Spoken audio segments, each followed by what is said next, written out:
Principal, Madame la députée de Taillon.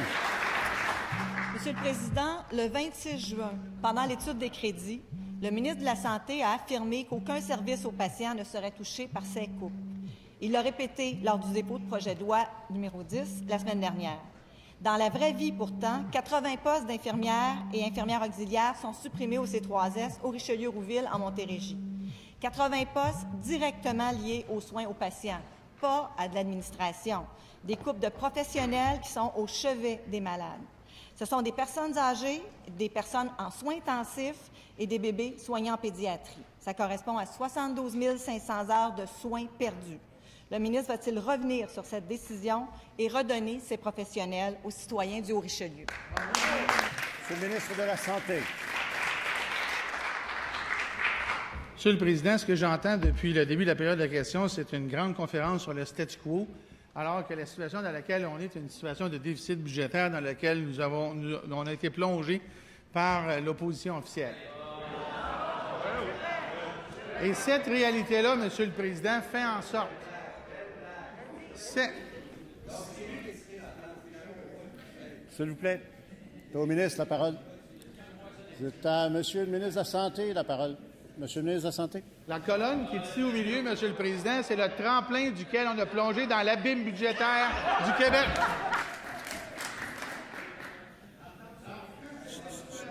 S'il vous plaît. S'il vous plaît. Monsieur le ministre de la Santé.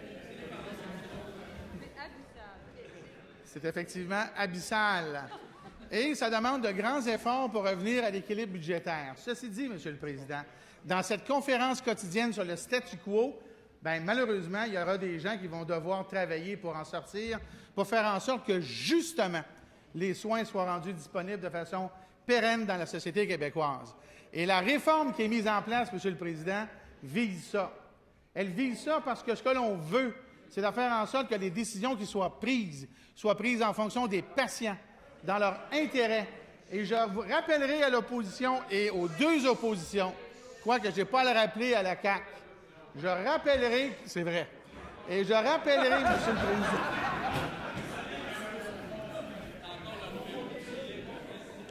Évidemment, tout le temps qu'on perd à s'argumenter d'un côté comme de l'autre, c'est du temps de moins pour les parlementaires pour poser des questions. Monsieur le ministre. J'ai l'impression que je vais pouvoir continuer ma réponse à la complémentaire. Première complémentaire, Monsieur le député de Saint-Jean. Monsieur le Président, le ministre a juré de ne pas couper les services à la population.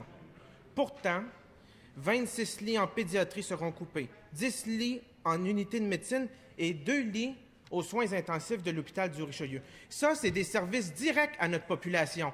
Hier, plus de 800 personnes manifestaient à Saint-Jean-sur-Richelieu.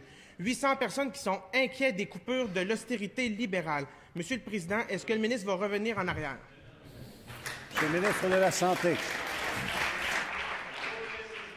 Je ne sais pas, Monsieur le Président, si les conventions de cette Assemblée me permettent de rire lorsqu'il y a des commentaires qui sont faits comme ceux-là, mais je rappellerai que l'opposition officielle, il y a moins d'un an, Monsieur le Président, avait coupé dans les...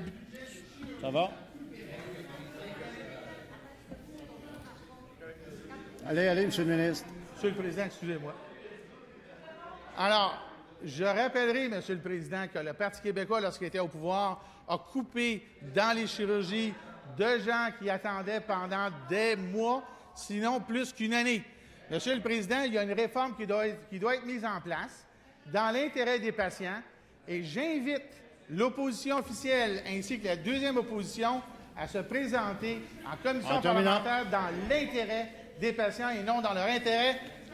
Cela met fin à la période de questions et réponses orales.